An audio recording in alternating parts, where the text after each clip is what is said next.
odd to be 22 years old and I mean, I know what that's like. Why is this so funny? Bobby Witt Jr., I mean, he showed the world what was up last night. I remember he took an inside pitch to right center field. It's hard to project Cliff out 10 years. What kind of talent are we talking about?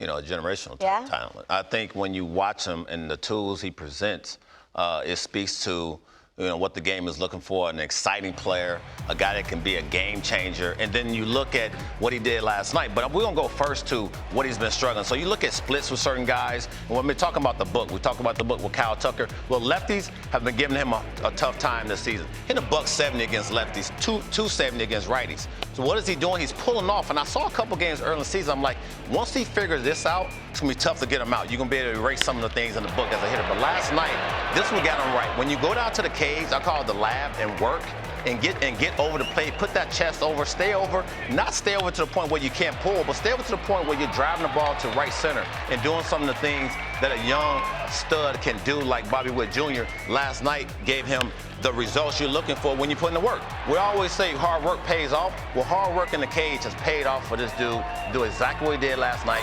You hit against the lefty, and then you get two righties that come in the game, and you dominate. So some of these splits make sense. You can throw away April. The game was really fast for him. He's trying to slow it down. You know, he's trying to get out of his own way. Since May, this is when you're saying the work starts to pay off for a guy like Bobby Witt Jr., and you just leave him alone. Mike Matheny, the hitting coach, everybody, you have to just sort of let guys figure it out. Not figure it out in the sense where, you know, you don't give them a pound in the butt, or you don't give them some things to sort of work on, but you give them that, hey, you go down to the cage and do what you need to do to get right.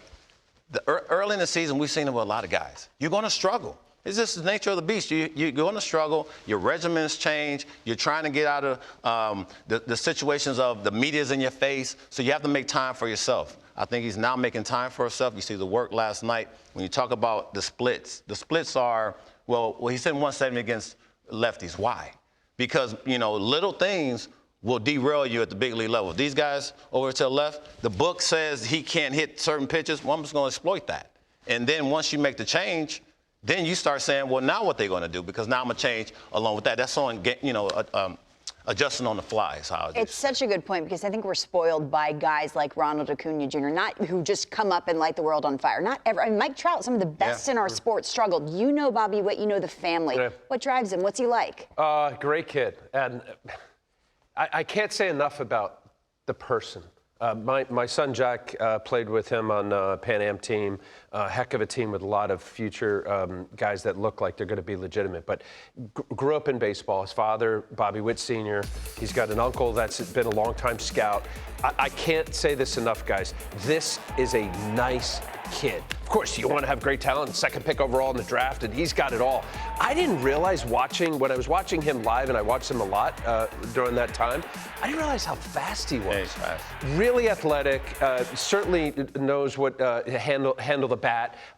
He's going to be a good shortstop, like talent-wise there, but what a dude. That's right. Like, he's going to be one of the guys that if we were the veteran guys in the clubhouse, you see that kid sitting in the corner, you know he's going to be a stud at some point in his career, and you say, man, what a nice kid. Yeah. Well, isn't it fun to watch a kid come up to the big leagues and not have immediate success, but still play the game the right way? Yes. That's what I see in Bobby Witt Jr. Is somebody who was raised in the game. You see so many players on Father's Day, the generational talent, and we got Jack on his way. When guys are raised around and have an outlier as a dad, there's already a comfortability in what you're trying to do and kind of an understanding. Bobby certainly seems to have that, but again, running out of the box and just playing the game the right way. You hear him talk about, you know, there's one way to play the game, and that's all out. Young kids, if you're watching and want to be like somebody, Bobby Witt Jr. is a good one to watch. We hear the phrase burden of expectation all the time. I remember Chris Bryant and the billboard outside Wrigley before he even got there. How do you manage that? Yeah. And is it a burden? It is a burden. You know, I've seen lots of different players. Sean Burrows came to mind. Jeff Burrows, the son, an MVP, and there were tons of expectations in San Diego, and we moved Phil Nevin, and you watch that pressure get put on somebody to perform. You know, the likes of Chris Sale, Khalil Green, Mookie Betts, and Jackie Bradley came up in Boston. A lot of expectation. You know, it's a tough thing. I think Bobby, you know, I say it all the time. There's two types of baseball players. There's humble ones, and there's ones that are about to be humbled. Bobby came to the big leagues and got humbled a bit. He hasn't been the guy that we saw in the minor leagues last year, he's starting to turn, and you're starting to see him going to be the superstar. There's humble baseball players and guys about to be humble. That's a T-shirt because that is so true.